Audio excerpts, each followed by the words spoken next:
Welcome back to Switch to Linux. Well, today we want to talk a little bit about the actual upgrade path to 22.3. Sometimes I show this, actually usually I show this.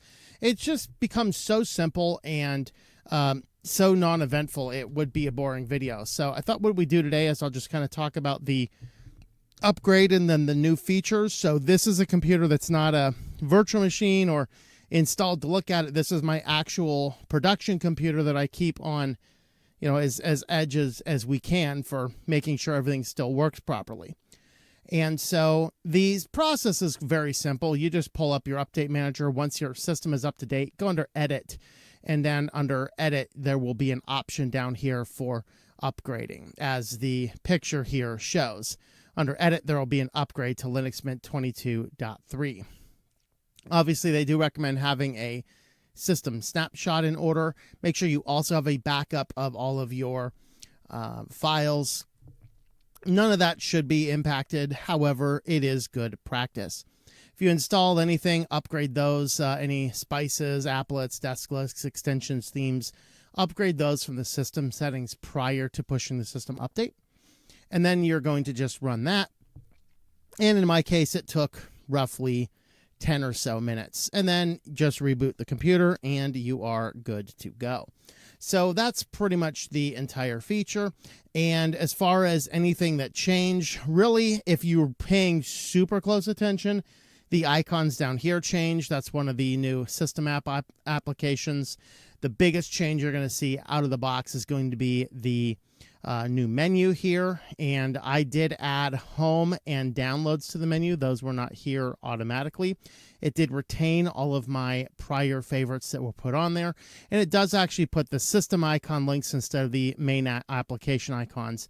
I don't like that, so I went ahead and just toggled that under the appearance, and this is the one that is enabled by default, and you can see what that looks like. I personally don't like those. I like the actual category icons, which also allows you to edit those icons if you want to. And so that is something that we have on there. Everything else I kept the same on the menu. You'll see that it does give me the user icon up there, cup of coffee, sounds great. And then I just like it exactly how it is. So while you can customize it, and I showed you how to do all forms of customizations with this menu in my prior Linux Mint video, I do like everything else. So the only thing I really wanted to change is these icons, change those back. That was my personal preference. And so let's have a look at what else is new. The biggest thing that is new is your system information, which used to just give you the basic system information and the ability to upload it. But the new tool allows you to have a look much more deeply to see what exactly is in your system. So you can see here that under USB, we have some, here's the audio codecs. We have the integrated webcam, since this is a laptop. And this is a USB 3 that is not being used. And this one over here, we have, this is my keyboard and mouse, the JLab, since I'm no longer using Logitech, since they have become encrapified to the nth degree. And then there's some communications. I'm actually wondering if I want to pull this back up since I plugged some other stuff in there since I looked at that last.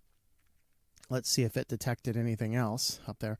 Oh, I think this was up here. This is the my USB interface. It was up there.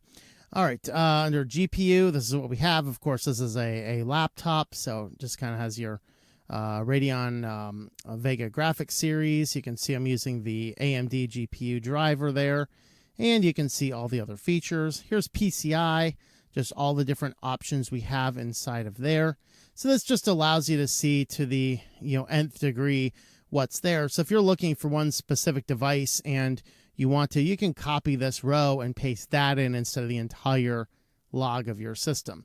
Here's your BIOS, what the brand is, what your boot mode is, release dates, things like that.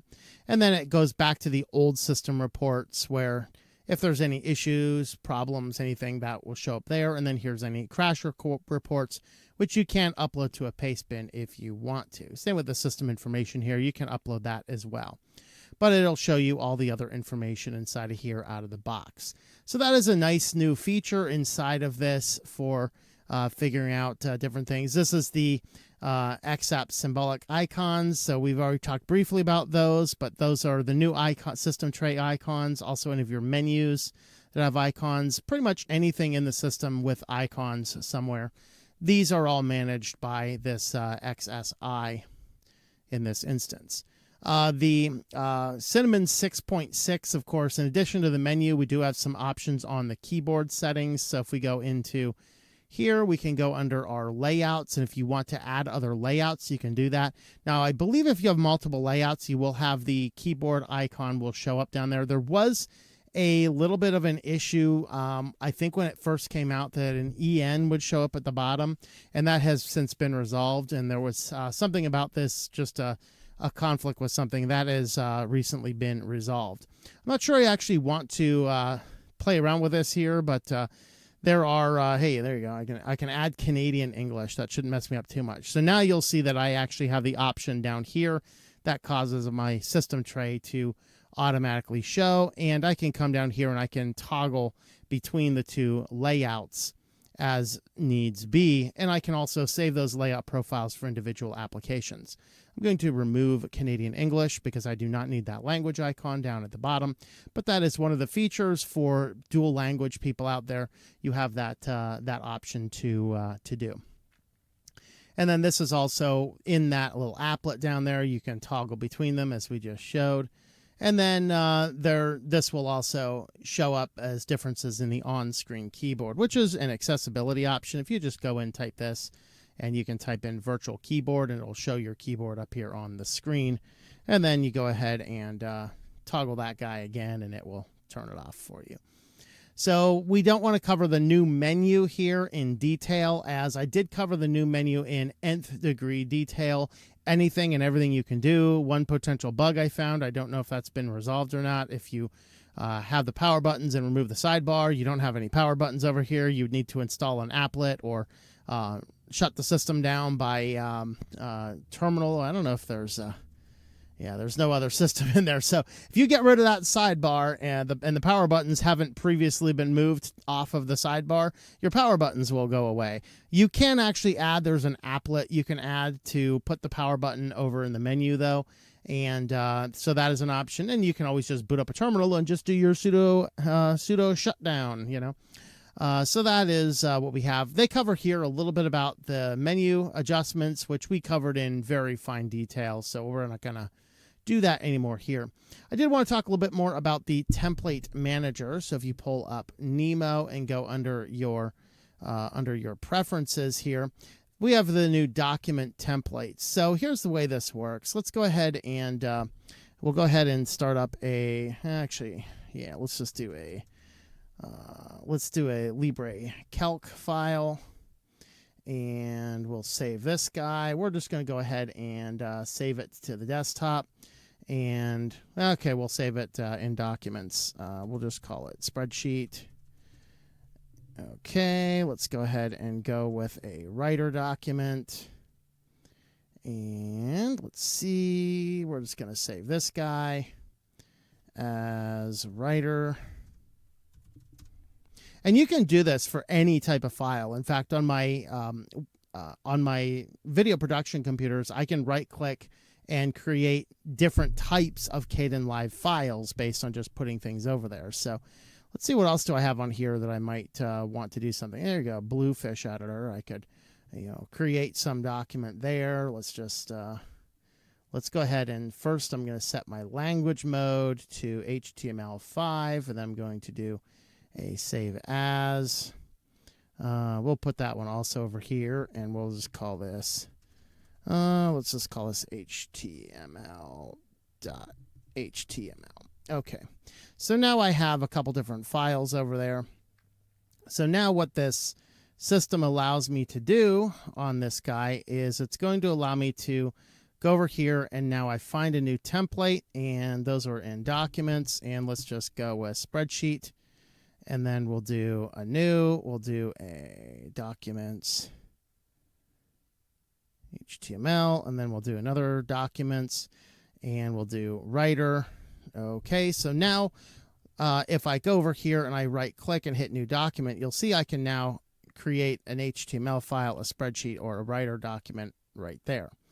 And that's going to set itself up as LibreOffice, and now I can go ahead and go. That is a feature that has been in Linux Mint for a long time, just not the template manager itself. You can always and have always been able to do this by going into your home folder, into templates, and it'll just kind of drop these over. In fact, these over here, it looks like it may not have brought the icons over or not, or did it? No, it brought the icons over. All right.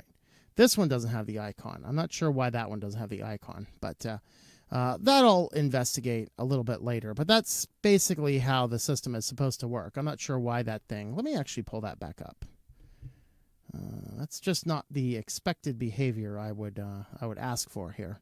So let me go into template document, and okay, so edit content. That's just does that.